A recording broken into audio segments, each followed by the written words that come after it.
Before diving into this incredible story, consider subscribing to the channel and hitting the bell. Every story here has something to say, and you won't want to miss a single one. In New York's most exclusive neighborhood, a sprawling villa spans several acres, its gleaming marble facades reflecting the morning sun. Inside, every room exuded luxury: crystal chandeliers, Persian rugs, walls covered with modern artwork. But behind this facade of perfection lurked a silent solitude. Robert Sterling, a billionaire with a ruthless reputation in the real estate world, had everything a man could desire: wealth, influence, and power. Yet his greatest treasure, his twin children Ethan and Emily, had never seen the light of day. Blind since birth, the two children grew up in a world of sounds, textures, and scents, but deprived of the color and vision any parent would dream of providing. The twins lived surrounded by comfort and the latest technology, but also by excessive distance and precautions. The villa, though sumptuous, seemed cold and silent, each step echoing like a reminder of what wealth could not buy: the light in the eyes of their children. One autumn morning, as the wind rustled the golden leaves along the manicured paths, Clara Johnson walked through the gates of the villa for the first time. A modest and courageous woman, with a genuine smile and a watchful eye, she had no idea that her life would soon become intertwined with that of Robert and his twins, and that she would accomplish the impossible: bring light into a world plunged into darkness. Clara Johnson pushed open the heavy, solid wood doors of Villa Sterling, a bag of cleaning products in hand. Her curious gaze swept across the grandeur of the place. The entrance hall was immense, the walls covered with modern paintings, and the marble floors reflected the light filtering through the tall stained glass windows. Despite the beauty of the place, Clara immediately sensed an atmosphere of coldness and distance. She was greeted by Mrs. Whitmore, the housekeeper, a strict woman with round glasses and an inquisitive gaze. "Children are special," she told her, leading her to the twins' private quarters. "They need a lot of care and patience." Clara nodded, but a warm smile lit up her face. She wasn't one to be intimidated by warnings. She firmly believed that every child, regardless of their condition, could feel love and joy. In the playroom, Ethan and Emily sat on a thick rug, surrounded by tactile toys and braille books. The 4-year-old twins turned to Clara when they heard her footsteps. Their faces were curious, but marked by a cautious reserve that their isolation had forged. "Hello, my name is Clara," she said in a soft but confident voice. "And you are Ethan and Emily, right?" The twins exchanged a look only they could understand, then gently reached out for her. Clara leaned down, took their hands, and felt an instant connection. Unlike the other adults in the house, she didn't look at them with pity. She saw them for what they were: curious, intelligent children, full of life and imagination. "I'll help you discover the world, even if you can't see it," she whispered. The twins, fascinated by her calm and warmth, snuggled up to her, as if they had found an unexpected refuge. That day, for the first time since their births, Ethan and Emily felt there was someone in this world who truly understood what they were feeling. And for Clara, it was the beginning of a mission: to transform their lives, awaken their senses, and do the impossible to give them the light they had never seen. The first few days passed slowly, punctuated by the strict routines of the Sterling mansion. But Clara refused to be content with simply sweeping the floor and dusting the chandeliers. She saw Ethan and Emily as children waiting for an awakening, and she was determined to become their guide into a world they had never seen. Every morning, she offered them new sensory games. With fabrics of different textures, bells, bouncy balls, and scented bottles, she transformed the playroom into a laboratory of experiences to awaken their senses. "Ethan, can you feel the difference between this velvet and this cotton?" she asked, holding the fabrics in front of him. "Yes, velvet is soft and warm," he replied timidly. Emily, on the other hand, was practicing with the scented bottles, recognizing the smell of vanilla or lavender before she even said a word.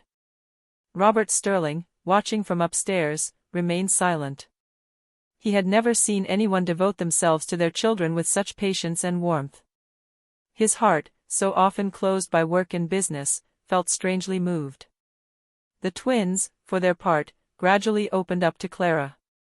Each burst of laughter, each exclamation of wonder, strengthened the bond between them. They began to look forward to her visits, guiding her hands to the objects they wanted to explore and talking to her about their feelings, with a maturity surprising for their age. Clara had a unique method. She used music as a universal language. Each instrument had its moment, each sound a role. The piano resonated throughout the villa as the twins touched the keys, learning to distinguish notes and recognize melodies. Ethan and Emily learned not only to hear, but to see the world through music and tactile sensations. One evening, as the sun set behind the large bay windows, Robert approached the playroom. He watched the twins marvel at a mobile of colors and textures hanging from the ceiling. They laughed and talked to Clara as if they knew the whole world. For the first time, Robert realized that his children weren't lost in the dark. Someone, a simple cleaning lady from outside, had opened a window to the world for them. And he knew that, thanks to Clara, his children's lives would change forever. A few weeks had passed since Clara's arrival at Villa Sterling. The twins, once reserved and shy, were now thriving in their sensory world. Clara had established a daily routine of tactile, musical, and olfactory play, but she felt something was still missing. She wanted more. She wanted to give them a chance to see the world. One afternoon, while leafing through a medical report in the villa's library, Clara came across an article about an experimental therapy combining visual and auditory stimulation for children born blind. The protocol was still rare and expensive, but the results were promising. Clara felt her heart race. She took her courage in both hands and entered Robert's office. "Mr. Sterling, I know you're skeptical, but I've discovered a therapy that might help Ethan and Emily see the light. We have to try something," she said passionately. Robert, surprised by the confidence of this woman whom he still considered an employee, frowned. "Clara, you know this is risky. These treatments are experimental. What if it fails? What if it succeeds?" she replied calmly. "We cannot continue to leave your children in the dark when there is a chance to offer them light." After a long silence, Robert finally nodded. He had never seen Clara abandon an idea, nor speak with such conviction. Perhaps it was time to trust her. The following weeks were spent preparing and adapting the therapy to the twins' lives. Clara transformed their room into a safe yet stimulating space, where music, textures, and controlled lighting could interact to awaken their senses. Ethan and Emily were curious and courageous, following each exercise with a concentration rare for children their age. Then came the first test. Clara led the twins in front of a small screen projecting simple glowing shapes. At first, nothing happened. But after several tries, Ethan gave a slight movement of his head, as if following the light. Emily reached out, brushing the air above the screen. Clara felt her heart leap.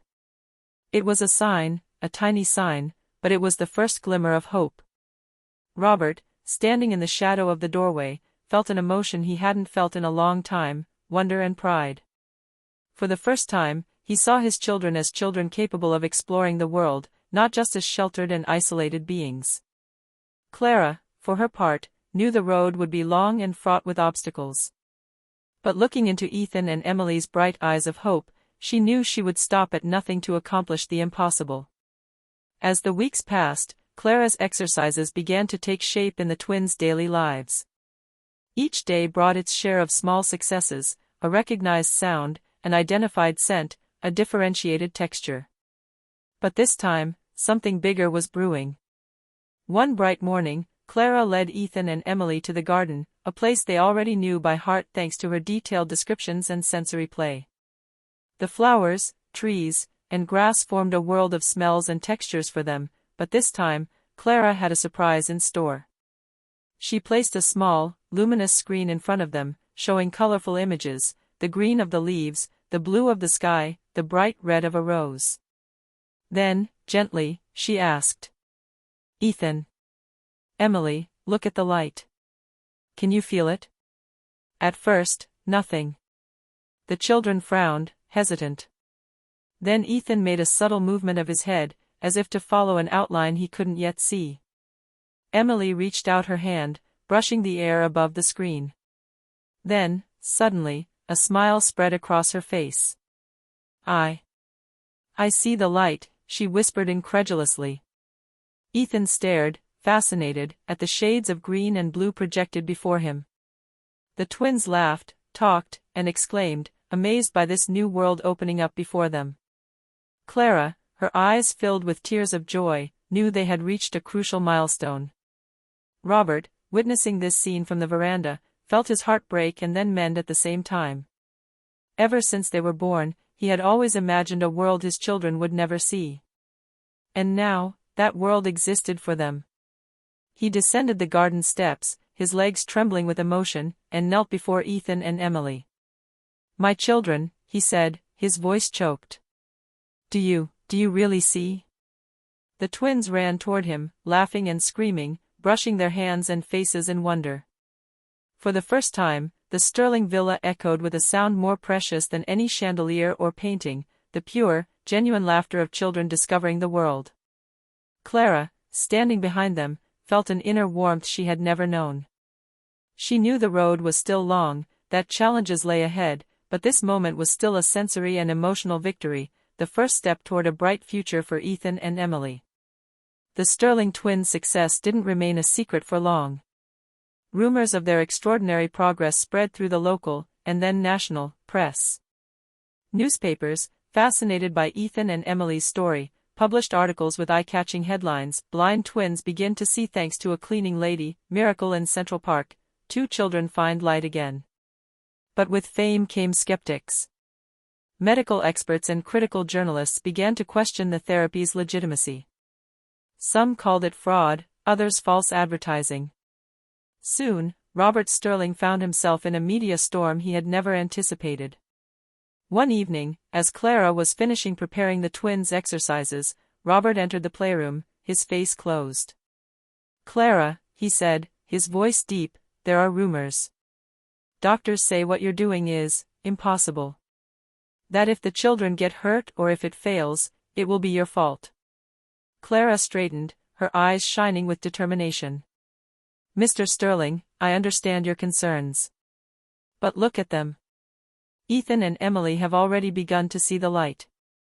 You've seen their reactions. It's not impossible, it's real."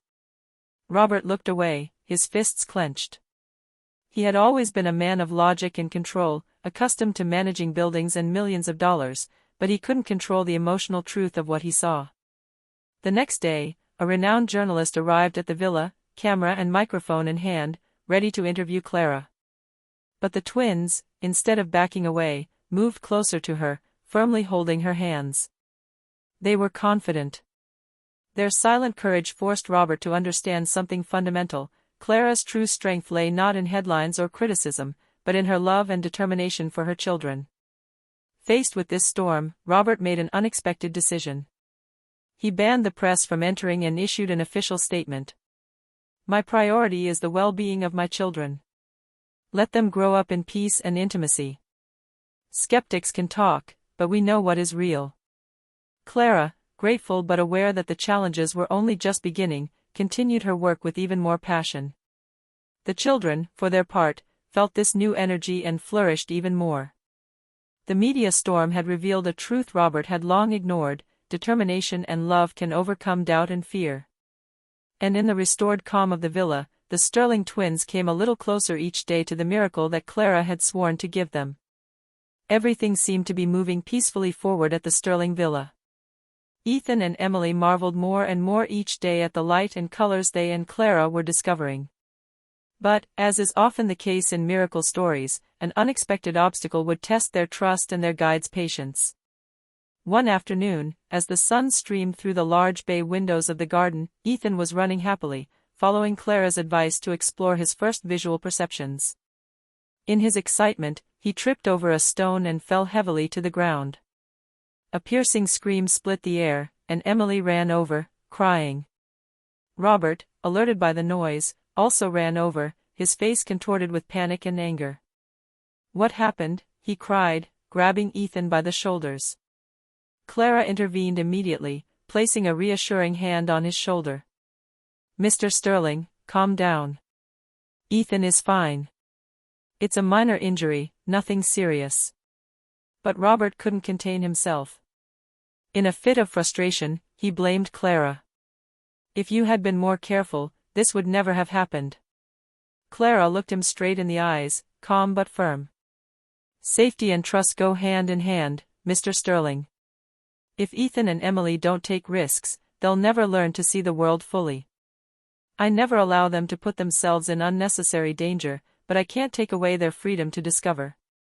The twins, who had been frightened for a moment, came to cuddle up against Clara, their confidence intact. Their hands sought hers as if to say, "We know you are there for us." Robert, watching them, felt his heart fill with shame and realism. He understood that he had tried too rigidly to protect his children, that his fear had almost destroyed the fragile trust they had in Clara. This small accident became a lesson, learning to see the world involved overcoming fear, accepting mistakes, and maintaining faith in those who guide us. Clara continued her exercises with even greater caution, but also with the conviction that each step, each exploration, brought the twins closer to the miracle she promised them. And that day, in the newfound calm, Robert understood an essential truth: true protection is not in isolation, but in guidance and love. Despite the twins' impressive progress, Clara knew that the real miracle would require a bolder approach. She had spent nights researching experimental methods of visual and sensory stimulation, combining technology, music, and tactile exercises. Her goal was clear: to help Ethan and Emily see the world in a more concrete and lasting way. One morning, she gathered Robert in the twins' office. "Mr. Sterling, I've been thinking about a new approach. If we combine experiential therapy with the music and sensory play we've already been practicing, we could speed up the process and give them a clearer perception of shapes and colors," she explained, her eyes shining with enthusiasm. Robert, sitting behind his desk, remained silent. He knew Clara's determination, but he also knew how risky this approach was. "Clara, are you suggesting we go even further? What if it fails?" "What if it succeeds?" she replied calmly but firmly. "We cannot continue to settle for small perceptions. They deserve to see the world as it truly is." After a long silence, Robert felt a wave of admiration for this woman who was not just an employee, but a force of nature. He finally nodded. "All right. Let's do it, for them." Clara transformed the playroom into a veritable sensory laboratory. The walls were fitted with light panels diffusing soft colors, while speakers played melodies adapted to the children's perceptions. Every object, every texture, every sound had been carefully chosen to stimulate sight and spatial understanding. The first sessions were challenging. Ethan and Emily had to follow light patterns with their hands and eyes, associate sounds with movements, and interpret colors through touch and music. Progress was slow, but each small success was celebrated with laughter and encouragement. One evening, as dusk bathed the room, Emily managed to make out a clear outline on the wall. Ethan, beside her, looked up and made an almost instinctive movement to follow the light. Clara felt her heart leap. It was the first real sign that they were now perceiving concrete shapes. Robert, witnessing this moment, felt an emotion he had never known before. His children, thanks to Clara's love and determination, were approaching a miracle that had once seemed impossible. He understood that sometimes true wealth lay not in material possessions, but in the light one can offer to those one loves. As the months passed, each day brought new discoveries for Ethan and Emily. Thanks to Clara's bold method, the twins no longer simply perceived lights or blurred shapes, they began to see clearly. Every color, every outline, every movement now took on a precise meaning. One morning, Clara led them to the garden, where the green of the lawns and the blue of the sky blended into a symphony of colors. She held out a bright red rose to them. "Emily, Ethan, look at this flower," she said gently. Emily reached out her hands hesitantly and stared at her in wonder. I see red," she exclaimed, her eyes wide. Ethan, beside her, pointed toward the branches of a tree and whispered, "The leaves, they're green." Their voices echoed with pure joy, and their laughter filled the garden. Clara, with tears in her eyes, knelt beside them. She had accomplished what no one would have thought possible, restoring sight to children born blind. Robert, watching the scene from the terrace, felt a mixture of wonder and humility. His children, whom he had long seen as fragile and isolated, were now exploring the world with contagious curiosity and wonder. He went down into the garden with open arms. "My children," he said, his voice trembling. You really see."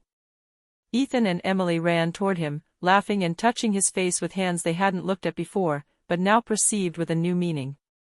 For the first time, Robert realized that the true richness in life lay not in money, but in the light one can offer to others.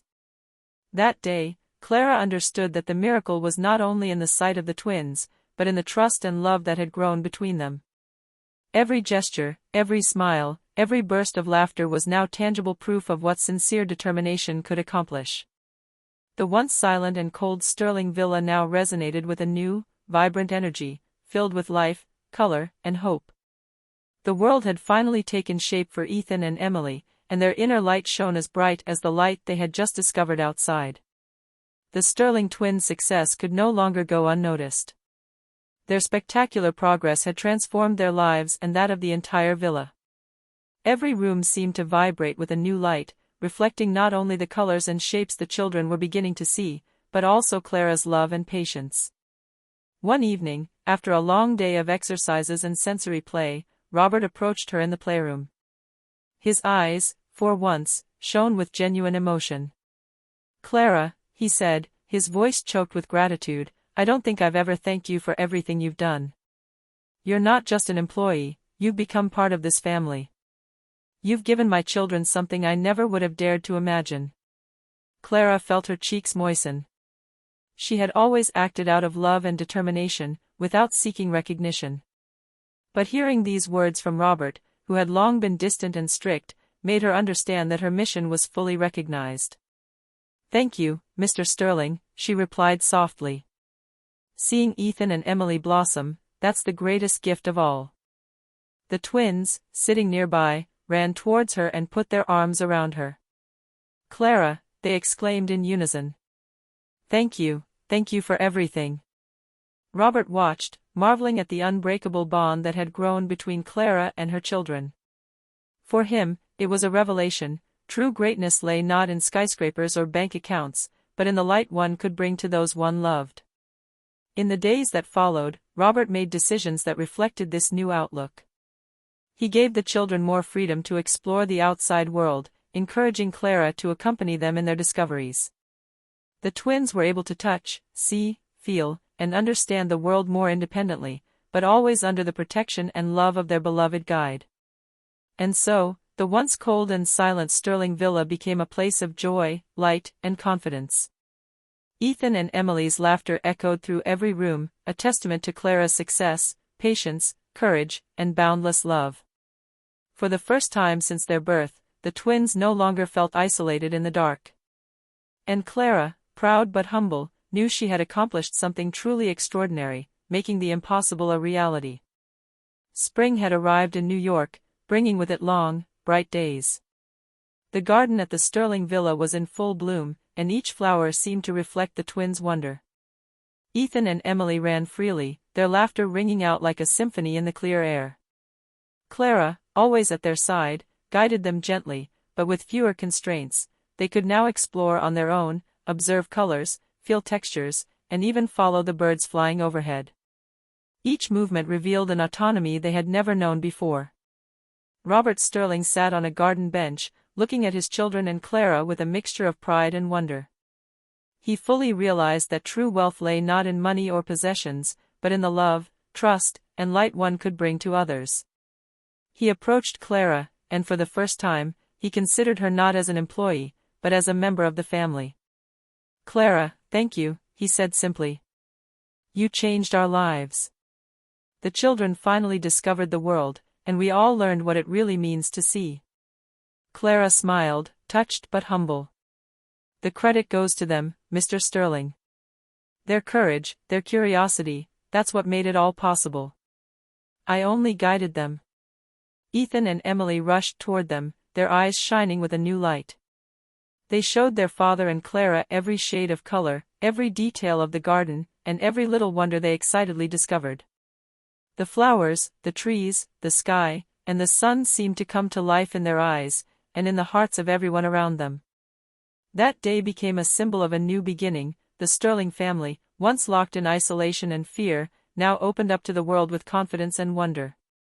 Clara, through her patience, love, and determination, had accomplished what many considered impossible. And as the sun set over the villa, illuminating the garden with its last golden rays, Robert understood a simple but profound truth. The light we give to others can transform not only their world, but ours as well. The twins, finally able to see the world in all its splendor, ran toward the horizon, laughing and free. And Clara, at their side, knew that her role had been much more than just a job. She had restored light to entire lives.